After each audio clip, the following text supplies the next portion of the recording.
कुठे गेलं? सर गेले आली सर आली. वायफायचा इश्यू आहे थोडा. Okay sir.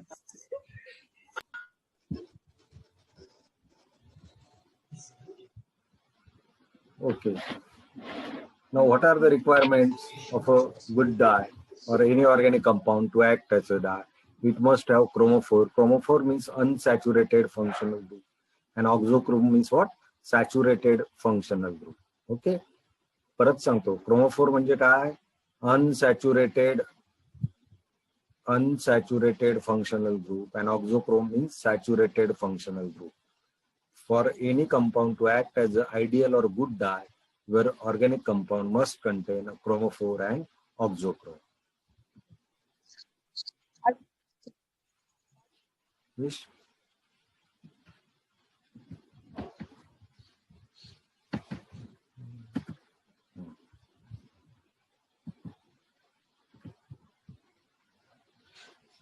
Now, presence of oxochrome, like OH, NH2, they can intensify the color produced by chromophore. आता oxochrome कुठले कुठले आहेत? For example, OH group will act as oxochrome, which is a saturated functional group. NH2 group, Cl group. Hello, बोल. Hello.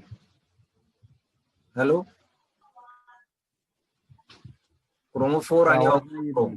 Okay. Chromophore म्हणजे काय? Unsaturated functional group. Oxochrome म्हणजे काय? Saturated functional group. Okay. आता saturated function कुठले कुठले? For example OH, NH. आवाज अडकतोय. आवाज येत नाहीये? हॅलो, येतोय आवाज? आवाज अडकतोय.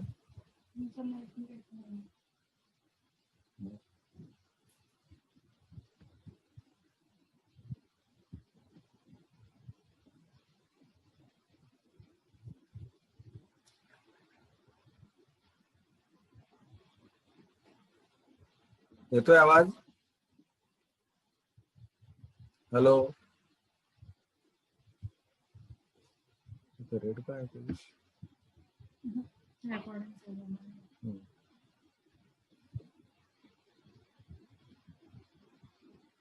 येतोय का आवाज? हो सर येते. Okay.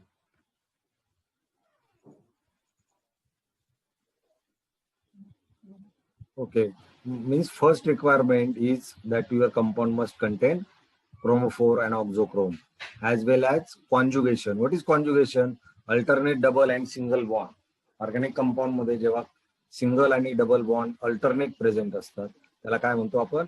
It is called as conjugation. Sir voice तुटक, आवाज नाही येत सर व्यवस्थित.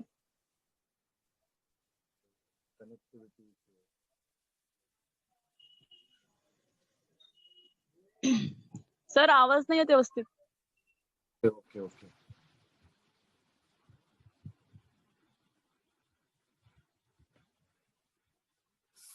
Second property.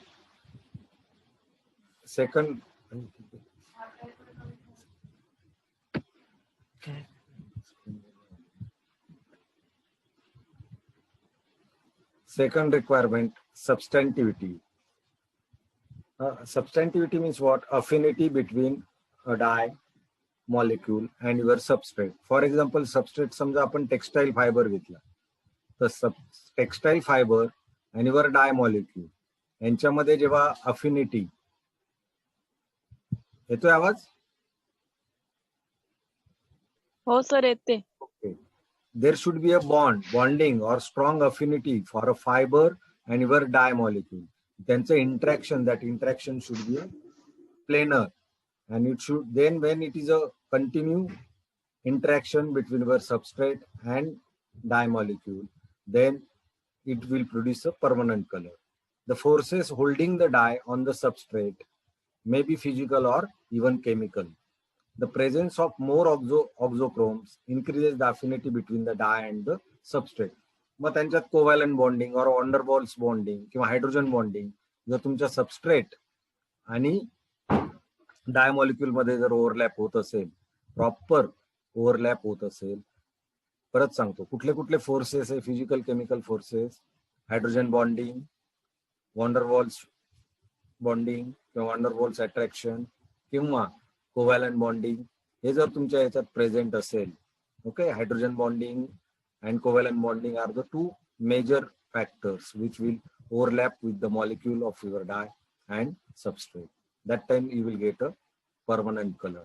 आणि ऑक्झोक्रोम काय असतो, ऑक्झोक्रोम मध्ये लोन पेअर असतात, लक्षात ठेवा, OH, NH2, SH, ते लोन पेअर आहेत. That lone pair will interact with your substrate. The next requirement is solubility. आता तुमचा डाय मॉलिक्यूल काय पाहिजे, it should be a soluble. Solubility means what, it should be soluble in aqueous or organic media. The presence of solubilizing group like SO3 sulfonic acid or phenolic OH, if they are present in your dye molecule, then they will increase the solubility. Okay, means your dye molecule must be soluble in all types of media. Solubility is the major criteria for any dye molecule, because we are applying dye molecule in the form of solution. When we are applying in the form of solution, that time your dye must be. Hey Viraj.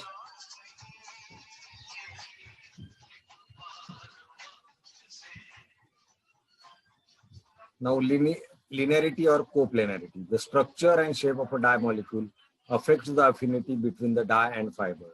The fibers are linear. If the dye molecule has linear structure, then it can be oriented along the fiber and hence can have a stronger attachment to the fiber. Okay. If the dye molecule has a coplanar structure, then there can be extensive response resulting in increase in intensity of color. Okay. मग तुमचं dye molecule किंवा organic compound असेल, which we have to convert into a dye, to act as a dye, your structure must be linear or coplanar. Remember, तरच त्याचं तुमचं substrate आणि molecule डाय मॉलिक्यूलचं interaction maximum होईल. Linearity and coplanarity of a dye molecule plays an important role. Remember,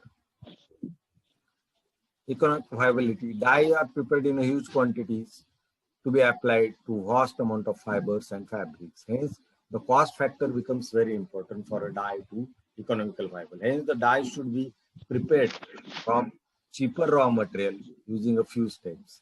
The application of dye should be simple without need of high temperature or pressure. तुम्ही जेव्हा bulk क्वांटिटीमध्ये डाय molecule prepare करता, त्यावेळेला त्याची naturally त्याची cost जी असते ती reduce होते. मग तुमचा डाय जो मार्केटमध्ये अवेलेबल असणार आहे त्याची कॉस्ट पण काय पाहिजे, कमी पाहिजे. लो कॉस्ट मध्ये तुम्हाला डाय मॉलिक्यूल अवेलेबल व्हायला पाहिजे.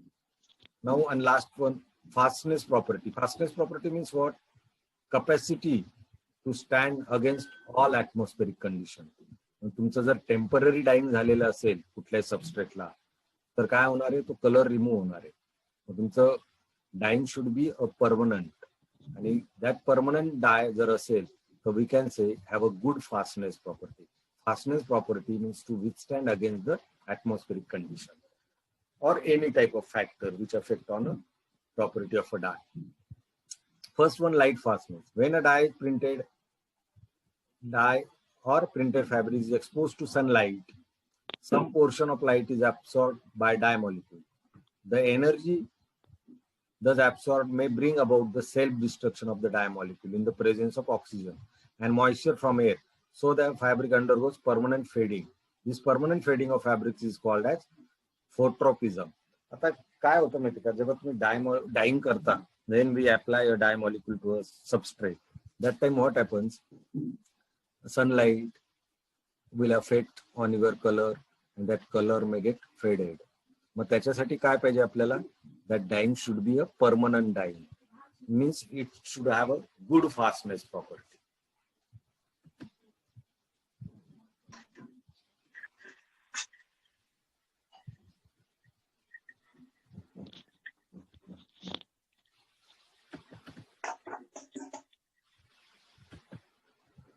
Another property, washing fastness.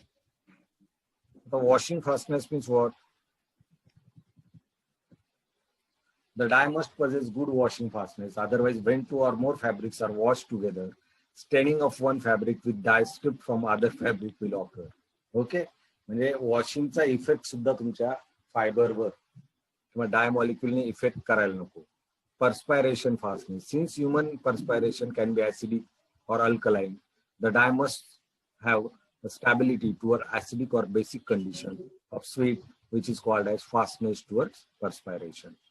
Heat fastness, the dye which are applied at higher temperature, like reactive dyes or dye which are used for ceramic should have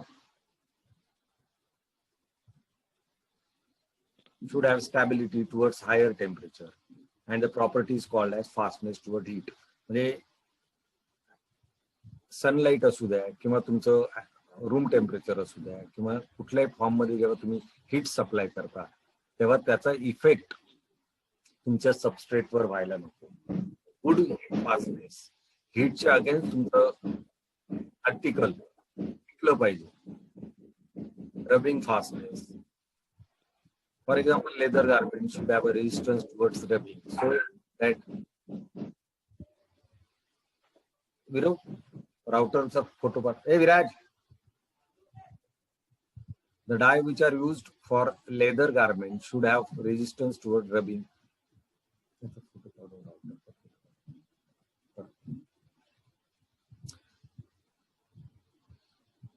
Should have a resistance toward rubbing so that fading of leather hand gloves or jackets will not occur. Okay, it should have a rubbing fastness.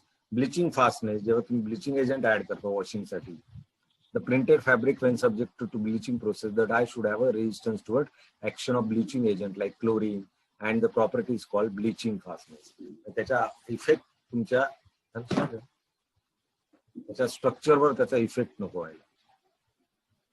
Nomenclature, आता डाय molecule कसं nomenclature करतो आपण, आता काय ऍब्रिव्हिएशन दिले त्यांनी. बी colour तुमच्या डाय मॉलिक्यूलला बी विरू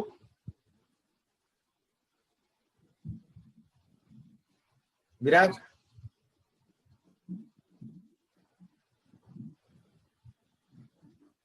बी सब phone करा. तेव्हा तुमचा एखादा आता सेलेटेन स्कारलेट बी हा डाय मॉलिक्यूल आहे, त्याचं सिंथेसिस पण आहे आपल्याला. जेव्हा Celliton Scarlet B, that B stand for what, bluish tone, म्हणजे त्याचा जो सफिक्स अटॅच केला जातो कुठल्याही डाय मॉलिक्यूलला, तर त्याचा मिनिंग काय असतो बीचा, it has having a bluish tone. आता क्रायसोडिन जी, मग जी जेव्हा वर्ड तिथे यूज केला जातो डाय मॉलिक्यूलला अटॅच केला जातो त्या मॅन्युफॅक्चरर कडून, तेव्हा त्याचा जीचा काय अर्थ असतो, yellowish tone, that your dye molecule have a yellowish tone. Acridine orange R, orange R, that R stands for reddish. Okay, नंतर इफ आता इंटेन्सिटी जर कलरची तुम्हाला इंडिकेट करायची असते, it can be indicated 1B, 2B, 3B, 6B. जसा जसा हा नंबर इन्क्रीज होईल तसं तसं काय होईल, त्याची कलर इंटेन्सिटी इन्क्रीज होईल.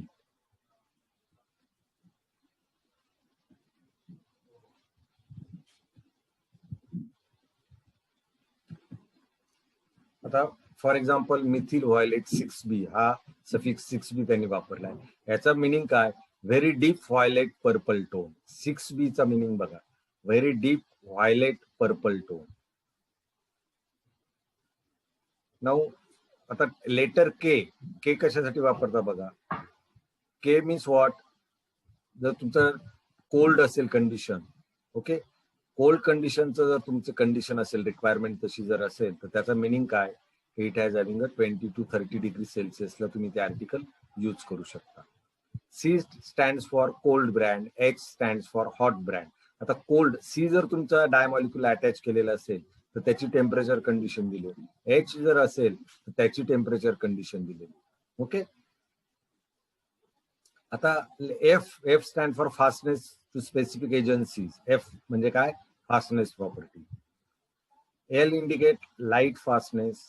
आता acid chrome yellow GL. Okay, म्हणजे फॉर एक्झाम्पल त्यांनी दिलेली direct dye, D can be indicated as direct dye. I जेव्हा सफिक्स यूज करतो त्याचं मिनिंग काय, रॅड डाय. ओके, आता colour index. Important information on dyes is लाकडाच्या